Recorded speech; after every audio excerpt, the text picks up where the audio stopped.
Have you ever walked into a room and noticed that the person with the most presence is often the one saying the least? They aren't the ones standing on chairs, desperate for a laugh. They aren't the ones dominating the conversation with their latest achievements. In fact, they seem almost unreachable, a ghost in the machinery of social life. We've been conditioned by society to believe that intelligence equals leadership, and leadership equals being out there. We're told that to be successful, you must be plugged in, constantly networking, and always on. But there is a silent rebellion happening. In the shadows of our loud, hyper-connected world, the most brilliant minds are doing something unexpected. They are retreating. They aren't antisocial, they aren't awkward, and they certainly aren't lonely. They are making a calculated, psychological choice to stay at a distance. Why? Is it arrogance? Is it a lack of social skill? Or have they discovered a secret about human interaction that the rest of us are missing? Today, we are peeling back the layers of the intelligent loner. We're going beyond the surface to explore the 7 hidden psychological reasons why the smartest people you know are probably avoiding you. And why, by the end of this video, you might realize that your shrinking social circle is actually a sign of your own evolution. Most social interactions are built on a foundation of polite fictions. We call it social grace, but in reality, it's a performance. At a typical party or office gathering, people wear masks. There is the "I'm doing great" mask, the "I agree with everything the boss says" mask, and the "I'm definitely as happy as my Instagram feed" mask. For most, these masks are invisible. For the highly intelligent, they are translucent. Think of it like having X-ray vision, in a world where everyone thinks they're wearing armor.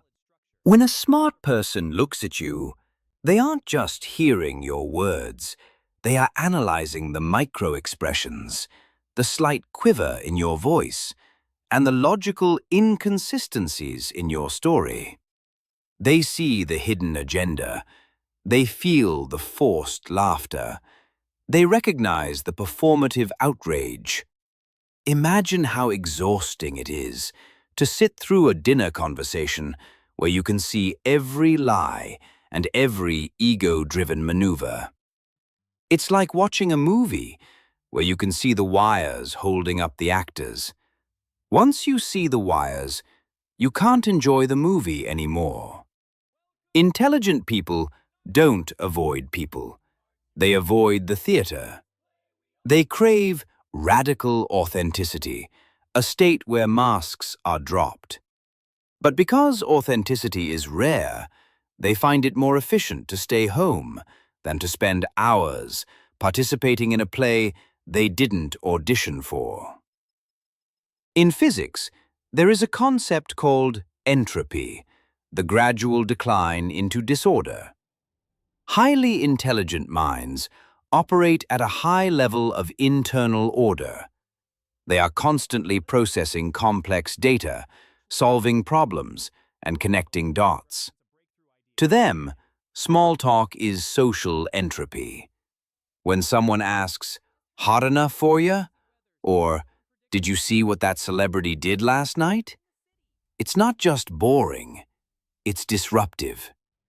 There is a psychological theory known as cognitive load. Every human has a limited amount of mental energy per day. Intelligent people are hyper-aware of where their bandwidth is going. Shallow talk costs energy and returns 0 value. Deep talk costs energy but returns inspiration, ideas, growth. If the world is a buffet of conversations, Most people fill their plates with empty calories. The intelligent person is looking for protein. When they can't find it, they choose to fast. They would rather have a silent evening with a book or their own thoughts than a noisy evening filled with meaningless words. They aren't being rude. They are being economists of the mind. There is a hard truth intelligent people learn early. You are the average of the 5 people you spend the most time with, and energy is contagious. Psychologists call it emotional contagion. Sit with people who complain, blame others, and live in jealousy, and you will leave feeling heavier. Intelligent people notice this. They see drama not as entertainment, but as a leak in their energy. They recognize energy vampires, those individuals who don't want solutions, they only want an audience for their misery. They realize that not everyone deserves access to them. Access to a high-level mind is a privilege. But society treats it like a public park. The intelligent person eventually puts up a fence. They become the selective gatekeeper.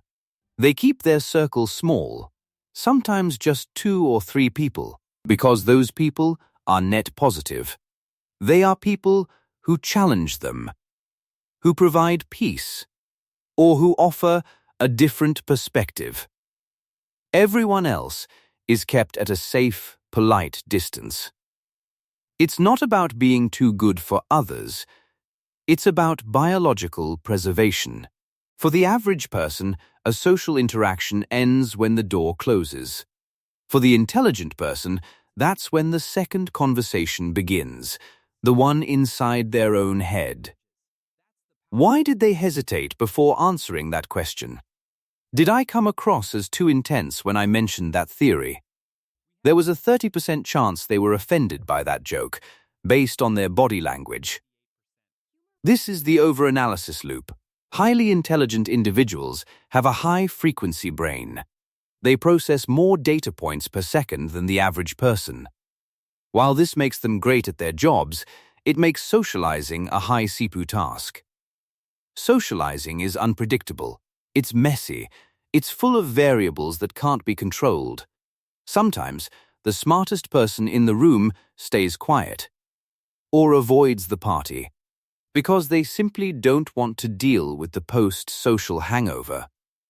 The mental exhaustion of deconstructing every look, every word, and every silence can be so taxing that solitude becomes the only place where the brain can finally rest. In solitude, there are no variables.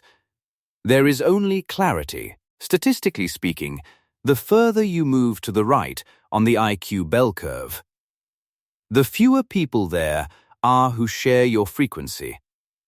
It's a simple matter of probability. If you are interested in the ethical implications of artificial intelligence, the patterns of ancient civilizations, or the nuances of quantum entanglement, you aren't going to find many people at a local bar who can, or want to, engage with you. This creates a gap. When you try to bridge that gap and fail, it hurts. You feel like an alien in your own skin. You try to talk about something that sets your soul on fire, and you're met with blank stares or a quick subject change, back to the game or the weather.